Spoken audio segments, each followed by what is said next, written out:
bêtises n'existe toujours avec Frédéric Bérard. C'est le jour de la marmotte. Fred Bérard nous attendait chez lui en buvant son café. Salut, Fred. On a l'air d'une marmotte. Hey, on l'a appelé Fred. Attention à toi. Oui, justement. Est-ce que... La marmotte a prédit un printemps hâtif. Non, c'est pas fait encore. Ah, ben moi, j'ai vu ça, c'est... Aux États-Unis. Aux États-Unis, c'est fait, oui. Ouais, ça, c'est Phil. Non, mais en Gaspésie aussi. Ah oui, En Gaspésie, ça vient de passer? Ah, t'as des plugs? Ah. Ouais, des plugs. Ça s'appelle Twitter, là. Mais écoute, moi, un printemps hâtif, là, pour moi, c'est le 5 février. Au-delà de ça, là, c'est pas si hâtif que ça. Mais avec les changements climatiques, on a-tu besoin d'une marmotte pour nous dire que le printemps va être hâtif? Si le monde écoutait autant les experts du réchauffement scientifique, climatique, qu'une marmotte, on aurait peut-être une chance, mais qu'est-ce que tu veux faire? Oh, ça, c'est ta meilleure de la semaine, ça. L'image... On est ready. Non, mais l'image est tellement bonne. L'image est forte. Non, mais c'est vrai. On est là, on se rabat sur du folklore. Tu veux-tu gager avec moi qu'il y a une portion très appréciable de la population qui, entre un scientifique qui a un post-doctorat sur le réchauffement climatique, puis ça fait 30 ans qu'il se casse le popotin là-dessus, versus une marmotte, ils vont prendre la marmotte. Mais quel genre de société sommes-nous? Ben, tu vois ce que ça donne? Non, la marmotte a dit qu'on aurait un hiver plus court. Le scientifique est là avec ses doctorats. Puis là, madame, écoutez. Écoute la marmotte, la femme ta gueule. C'est fou raide. OK, on va lâcher marmotte un peu, quoique... J'ai une bonne nouvelle parce que j'apprends à l'instant que la plus célèbre marmotte de la Nouvelle-Écosse, à son tour, prévoit un printemps hâtif. Oui, mais Nouvelle-Écosse, c'est à 16 heures de route. Non, mais c'est pas grave. Ça ajoute à la probabilité si la tendance se maintient, comme disait Bernard de Rose. J'ai vu des photos d'Halifax, là, puis ils sont dans la grosse flotte. Il doit y avoir 1 centimètre de neige à la grandeur de la province. Fait que, voilà. Tellement un beau coin, Halifax, mais tabarouette qui mange la claque, eux autres. Oh, OK. Les questions des gens. Le chandail a été mis... on a pris une belle photo, une très belle photo sur le CFLO.ca, si vous voulez le voir, le chandail de Jonathan Drouin, porté le bleu poudre, là, celui avec lequel André n'arrêtait pas de dire qu'il perdait tout le temps. Oui, le Canadien n'a pas gagné souvent avec ce chandail. Mais il est beau. Mais il est très, très beau, effectivement. Il n'est pas vendeur. Hein? As-tu entendu ça? Non, mais c'est pas ça. Il ne faut pas dire que tu es nécessairement un role model non plus. Hein? Alors, vous misez quand vous voulez, quand ça vous tente. Vous pouvez le faire à tout moment via texto 825-255-9909. Sinon, on est rejoignable en tout temps. André. Pascal Michauville a dit qu'il prenait ça en main, ça va être de toute beauté. Oui, bien, qui commence par gager, là, ça va déjà être quelque chose. Oh, un petit message. Voilà. Pas pire. OK, alors, c'est avec les questions. Je vais commencer. Financement populaire. Donc, il n'y en aura plus, a décidé François Legault hier. Bon. Nicole veut savoir si c'est encore un élan de panique. Ben, merci, Nicole. Mais tu te rappelles-tu hier ou avant-hier, je ne me souviens plus, en tout cas cette semaine, je te disais, c'est quoi la CAQ sans François Legault? Ouais. Tu te souviens, on avait fait l'exercice. Tu sais, la CAQ, elle s'est construite, à tort ou à raison, sur le culte de la personnalité de Legault. La CAQ, c'est Legault. Puis Legault, je pense pas qu'il joue le rôle comme tel, mais il l'incarne bien, en tout cas. Pour lui, là, tout est personnel. Tu sais, avant Noël, il disait « les Québécois sont fâchés contre moi. Ouais. » Tu sais, après ça, hier, il n'y a personne qui va mettre en cause mon intégrité. Comme si c'était tout le temps de lui dont on parle. Tu sais, quand je vous dis que Legault... C'est vrai. La vision, il n'y en a pas. Ça ne l'intéresse pas. Il lit pas de livres. C'est de la frime. C'est n'importe quoi, ça. Lui, c'est comme jouer... Faire de la politique, pour lui, c'est comme jouer à Occupation Double. Tu sais, il faut que tu veilles le plus tard possible. Ou à Star Academy, il faut que tu sois le plus populaire. Puis pour ça... C'est pas un mal en soi de vouloir être populaire, mais ça s'appelle donner n'importe quoi à n'importe qui en autant que tu grimpes dans les sondages. Ça doit faire 5 ans que je vous le dis à chaque jour. Ouais. Or, là, hier, il voit que la soupe commence à se réchauffer pas mal. Là, vous mettez en question mon intégrité. Mais j'ai pas vu personne, moi, planter le logo comme tel. C'est pas ça. Par contre, là, il panique. Parce qu'évidemment, il se dit, ben là, wow, minute. Ça n'aide pas la cause des décisions, ça n'aide pas la cause du dossier comme tel. Ça, je vous dis, Legault, c'est pas un vrai premier ministre. Legault, c'est un gars de Star Academy. Ouais, sauf que là, c'est lui qui est là. Ben oui, ça, c'est quand même pas de ma faute. Hein? Ça, sûrement pas. Faut pas comme si je vous avais pas averti, hein? Vous l'avez voulu, votre chèque de 500$? Bon, ben, deal with it. Mais là, une fois qu'on a dit ça, Ouais. bon, là, c'est pas un homme d'État, c'est pas sérieux. Parce qu'un vrai homme d'État, avec un peu de coffre et d'envergure, ce qu'aurait fait Nicole, c'est ceci. Il aurait dit, le problème, c'est pas le financement des partis politiques avec un maximum de 100$ donné par Joe X puis Josette Y. C'est pas ça qui est le problème. Le problème, c'est qu'on a monnayé des accès à des ministres moyennant le 100$. Mm-hmm. C'est ça qui est l'enjeu ici, là. Ouais. Rien d'autre. Il n'y a personne qui chialait parce que, je sais pas moi, un député d'arrière-ban tient un cocktail de financement dans son comté. Puis ça, c'est sain à quelque part. Ben oui, ça s'est toujours vu. Ben oui, puis ça fait partie de notre vie démocratique. Tu sais, quand René Lévesque avait serré la vis avec sa loi sur le financement politique, il avait mis des plafonds, puis il avait empêché que n'importe quelle entreprise débarque avec des 10 000, des 50 000. C'était pour empêcher la corruption. On n'a jamais voulu mettre un frein à la vie démocratique une vie démocratique basée sur une implication citoyenne avec des petits montants. En d'autres termes, Legault essaie de jeter de la poudre aux yeux. Je ne sais même pas s'il y a pensé, pour être honnête. Là, moi, j'ai vraiment aucun respect pour l'intellect. Forcément, Fred, ils ont pris 24 heures pour dire on revient demain avec un point de presse. Mais c'est tout le temps... Regarde, tu l'as vu avec le troisième lien. Il a perdu un comté dans Jean Talon, puis c'était comme s'il venait de se faire arracher 2 jambes. Ouais. Il est allé remettre le troisième lien 10 minutes après avoir perdu. Tu sais, c'est comme... En tout cas, trop émotif. Tant pis pour lui, moi je m'en fous, mais ce qui est important, je pense, de comprendre là-dedans, c'est que pour les citoyens, pour nous, il ne faut pas mélanger les enjeux. Une vie démocratique, une implication citoyenne, c'est parfait, à mon sens, moyennant un petit montant, 100$, il n'y a pas de problème là. Le problème, c'est que tu ne peux pas, par contre, laisser des ministres aller faire des représentations comme quoi, oui, je vais vous écouter, monsieur le conseiller municipal. Ouais. Moi, vous arrangez ça, là. Exact. C'est ça qui est problématique, pas le reste. D'ailleurs, ça, il a voulu donner une jambette à Plamondon du PQ qui en ramasse du cash. Oui, quasiment le même montant que la CAQ. Mais sans magouille, c'est-à-dire, ils n'ont pas besoin de présenter ministre machin puis faire croire qu'il va y avoir des retours d'ascenseur. Alors, en disant ça, Legault dit, regarde, moi, je l'ai interdit, les autres partis ne le font pas. Tu sais, s'il y a une stratégie, ça doit être celle-là. Mais même ça, à mon avis, ça ne tient pas à la route. OK. Et tu as fait référence aux comment ils appellent, les téléréalités. Ça a dû donner des idées à certains, parce qu'on pouvait évincer les politiciens à coup d'un appel de 1$. Moi, lui, je ne le veux plus. Il ne resterait plus grand monde en haut. Moi, j'aimerais ça mettre la marmotte à la place. Hey, elle s'appelle Fred. Tu devrais être honoré de ça.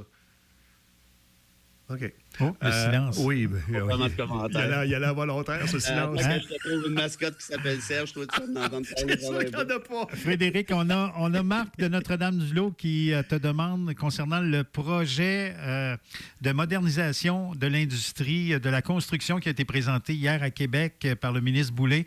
Les entrepreneurs qui ne seront plus forcés donc d'embaucher des travailleurs locaux. Qu'est-ce que tu penses de cette annonce du gouvernement? Je l'ai suivi de très, très, très loin. Là. J'ai vu ça passer en coup de fusil. Je vais me fier sur vous. En gros, on élargit. Là, on va pouvoir aller chercher les travailleurs de l'extérieur. Et le syndicat s'il s'oppose. C'est ça qu'on craint que ce soit l'histoire des syndicats, là, qu'on intervienne puis qu'on mette un peu le bâton dans les roues. Là. Mais quand il manque de main-d'œuvre à un endroit pour faire avancer un projet, on va pouvoir faire appel à des travailleurs d'autres régions.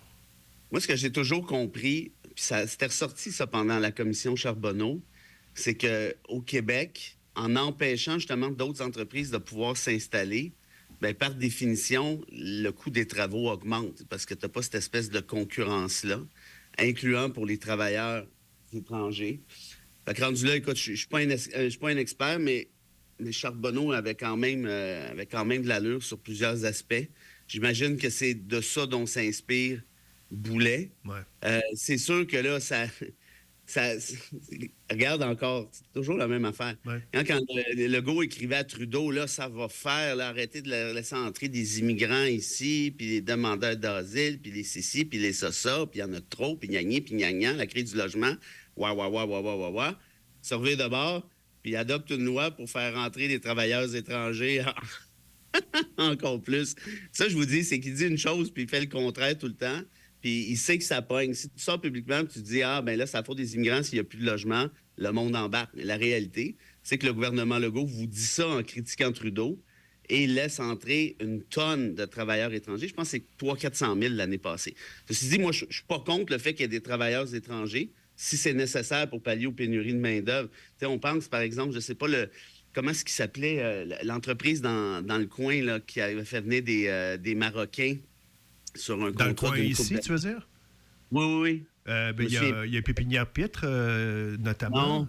Non, Pépinière Pitre, tu connais bien, mais non, c'est une compagnie de bois. C'était pas affilié à Max Meyer à l'époque. En tout cas, bref, je ne veux pas dire n'importe quoi. Mais tout ça pour dire qu'il n'y avait pas cette compétence-là de disponible autrement. Ouais. Tu sais, tu vas quand même pas laisser mourir des belles entreprises comme celle-là. Tu ne vas pas laisser faire ça. Donc, ça, je te dis, moi, je critique pas le gouvernement Legault d'agir ainsi. Je critique le gouvernement de Legault de faire le contraire de ce qu'il dit. Pas pareil. Mais là, c'est un bon coup hier du gouvernement. Ben, l'intention, en tout cas. L'intention, on peut pas... Faudra voir. Tu sais, je ne m'y connais pas assez. Puis sur le fly comme ça, je ne connais pas les détails. Mais à la base, oui, je veux dire, si on a ce manque-là, ben il faut le payer. Ben, on a une crise du logement. Il faut construire, Fred. Il faut que les projets avancent. Oui. Puis, tu sais, pour l'économie, quand la construction va dans le tapis, ben ça va bien. Hein? Ton taux de chômage est pratiquement plate. C'est sûr qu'il y a des enjeux d'inflation. Mais comme tu dis, il n'y a pas 100 000 solutions. Là. Il doit y avoir des entreprises, il doit y avoir des constructions de logements accélérées, c'est clair. OK. Il y a Maude qui veut savoir si tu crois que Québec a une chance de faire plier les genoux des Netflix de ce monde. Quoi? Tu as vu passer le dossier, le gouvernement québécois? Plier les genoux de qui? Des Netflix de ce monde. Ah, le truc de la souveraineté culturelle? Ouais.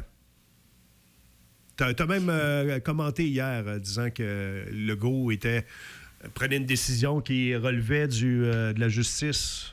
Non, c'est pas ça. C'est que Legault, il dit, là, le gouvernement va changer ses lois. Ouais. Là, j'ai été obligé d'expliquer au premier ministre ce que j'ai appris en secondaire 4 en histoire du Québec, c'est qu'un gouvernement, ça fait pas de loi. C'est une assemblée législative qui fait des lois. Le gouvernement, ça gouverne. C'est la base de la séparation des pouvoirs. Bon, je pensais qu'un premier ministre saurait ça, là, mais visiblement pas. Mais pour le reste, sur le contenu, je ne vais pas commenter parce que je suis en conflit d'intérêts parce que j'ai un mandat d'avocat là-dessus. Bon, Maude, il ne fallait pas poser la question de non. mais si je peux dire, petite réponse, Maude, parce qu'on est vendredi entre amis. Ouais. Si le Canada n'a pas réussi à mettre Netflix à genoux, ça sera tout. Mais c'est pas fou d'essayer. Regarde, tu sais qu'on a eu gain de cause. Les gens de Rivière-Rouge, les gens de la région qui se sont rendus à Québec hier. Ah, non, minute. Un sursis de 15 jours, là. Mais... Minute. Oui. Qu'est-ce que je dis souvent? Là, je dis ça trop souvent ces temps-ci. Qu'est-ce que je dis souvent? Mais c'est pas de ma faute. L'histoire me donne raison. Fait que quand elle me donne raison... T'es la marmotte, après tout. Je suis la marmotte. Alors, on peut critiquer les tribunaux. Il y en a qui sont pas d'accord souvent, mais les tribunaux, c'est pas juste pour des dossiers de droit criminel, des dossiers de droit civil, droit familial. C'est aussi pour empêcher des abus, des excès du gouvernement. Voilà. Hein? La gang de la région qui est allée à Québec, qui a perdu son temps, puis moi, je les salue, là, parce que ça prend des gens comme ça, Vicky est mort et compagnie, pour faire bouger les affaires. Christian Dubé a refusé de les rencontrer. Ils n'ont même pas eu de motion. Puis d'ailleurs, question comme ça, les maires de la région sont où dans ce dossier-là? Sont-ils dans les cocktails de la CAQ? Parce qu'ils n'étaient pas là, à Québec. Tu veux dire les autres maires? Parce qu'il y en avait quand même... Oui, il y avait maire et ancien maire du secteur Rivière-Rouge. Secteur Rivière-Rouge, mais c'est vrai que M. Bourdon, le préfet de la MRC, n'était pas là, maire de Mont-Laurier. Il y en a qui sont proches pas mal de la CAQ, je trouve. Un hôpital qui ferme la nuit, je ne suis pas sûr que c'est tant normal que ça. Il me semble que ça fait partie de la job de maire, non? En tout cas, bref. Une fois que j'ai dit ça, si le politique veut rien savoir de toi, il te niaise, il reste quoi? Mais il reste le tribunal. Et de là, justement, la décision rendue qui est temporaire pour l'instant. Oui. On verra ce qu'il y en est. Mais moi, si vous voulez vivre dans une démocratie, ça prend une séparation des pouvoirs. Ça fait combien de fois qu'on en parle ensemble? Si tu n'as pas de séparation des pouvoirs, tu n'as pas de démocratie. Puis parfois, tu ne seras pas d'accord avec la décision du tribunal. Parfois, oui. Parfois, tu vas dire, ouais, mais OK. Mais au moins, tu as un rempart. Si tu n'as pas de rempart, tu n'as pas de démocratie. Oui. Bravo à la Cour d'appel. C'est vraiment parmi les plus beaux esprits juridiques du Québec à la Cour d'appel. C'est vraiment des gens intelligents. Ça, je vous en passe un papier. Ouais. Et tu vois, ils ont rendu cette décision-là, puis on verra pour la suite. Mais moi, ça me rassure de savoir que je vis dans une démocratie sérieuse, où il y a un État de droit sérieux, où il y a un arbitre et que c'est pas juste un premier ministre qui a le pouvoir de décider tout à 100 %. Et bravo au comité qui aurait pu rester les pieds sur le poêle et se dire qu'il n'y a rien à faire. Oui. Ouais, et qui Oh est que monté, oui. qui est allé à Québec pour nous hier. All right. Ça achève. Une petite dernière, André? Oui, j'ai Pierre de Notre-Dame-du-Lot qui te Encore? demande, Fred, pourquoi Québec attend avant de mettre un plan de lutte contre l'appauvrissement de la classe moyenne? Parce que dans la situation actuelle, la classe moyenne y goûte. Ouais, ça, c'est sûr que là, la classe moyenne, c'est parce que c'est bien du monde, hein. C'est, pour pas dire une très, très, très grande proportion de citoyens, hein. Il y a des très riches, puis il y a des plus vulnérables. Ouais. Honnêtement, Pierre, je sais pas. Je sais pas comment ce qu'on peut faire, mais moi, ce qui me désole, c'est que toutes les fois qu'on parle de trucs qui auraient un impact, ben, on dirait que ça intéresse pas tant l'actualité. Et par exemple, quand on parle justement du coût de la vie, évidemment, d'un point de vue logement, oui, là, on commence à en parler. Mais tu sais, la réalité, c'est qu'il n'y a pas eu de construction de logements depuis un sacré bout de temps au Québec, alors qu'on voyait ce qui s'en venait. Puis tu sais, ça prend pas 5 minutes non plus, là, construire un immeuble à condo. On a manqué de planification. Donc, pour le plan, Pierre, évidemment, votre question est très large, puis je vous en remercie. Mais il faudrait demander à un économiste qui développe, je ne sais pas, c'est pratiquement une thèse, parce que là, tu n'as pas juste le logement, tu as aussi le panier d'épicerie, tu as le prix du transport et ainsi de suite. Moi, j'ai l'impression qu'on a manqué le bateau, tout simplement. Et puis là, on est un peu coincé, puis on va faire du rattrapage. C'est pas mal ça, jusqu'à temps que l'inflation diminue, ce qui est en train de se faire. D'ailleurs, même on parle de récession technique. Fait que techniquement, l'inflation va se stopper d'ici 1 an ou 2. Peut-être que le plan dont vous parlez, là, ben, c'est d'attendre la récession. C'est aussi bête que ça, parce que de toute façon, je pense pas qu'un gouvernement serait... Puis là, il y a le gouvernement fédéral aussi là-dedans. Ouais. Je pense pas que les deux vont être capables de redresser la barre suffisamment rapidement. En tout cas, pas avant la récession en question. Merci, Fred. Tu vas ta jeudi? Pourquoi je dis? Il y a une conférence ici, je sais pas, je sais pas si tu viens. Là. Un jour à la fois, d'où Jésus. Jeudi, c'est dans Excuse-moi, c'est vrai que, comme je dis souvent, j'ai le temps de mourir 4 fois. T'as raison. Ah ouais, ben là, peut-être pas 4, là, mais 2, 3. Non, mais j'ai hâte. J'ai vraiment hâte. Puis on a discuté de ça hier. Vraiment, je suis content. Puis on m'a même dit que l'Espace Théâtre faisait un... Je sais pas si c'est vrai, il faut valider. Mais un deal pour les plus jeunes, pour les ados. Ah? Quelque chose, une promo ultra intéressante, sous toute réserve. C'est ce qu'on m'a soufflé à l'oreille. Je suis pas certain à 100 %. Mais vous savez, mon grand bonheur de pouvoir voir ces jeunes-là qui s'intéressent à ce qui se passe dans le monde, qu'on lâche les TikTok de nos écrans pendant 2 minutes, puis qu'on se reparle ensemble, puis qu'on fasse un tour de la planète. Ça me semble que... Juste cette idée-là, moi, ça me plaît beaucoup. Mélissa, qui est à la réception, était toute contente de me dire qu'il y a une jeune, une pas très vieille auditrice qui est venue chercher ses billets en début de semaine, puis elle est venue me dire elle n'était pas vieille, là, puis elle avait hâte d'aller voir Fred. Là, puis j'ai dit ça, on va lui faire le message. Non, mais ça fait chaud au cœur parce que, comment je te dirais ça? L'espoir, il est là. Il faut investir chez ces jeunes-là. Puis il y a un paquet de façons de le faire. Moi, ma petite façon, c'est de dire regardez, le monde, c'est ça. Il n'est pas tout le temps beau. Des fois, il est laid. Mais si on veut qu'il soit beau, ben il faut prendre connaissance du fait qu'il est laid parfois. Puis il faut lutter contre l'apathie. L'apathie, c'est quoi? C'est je m'en fous.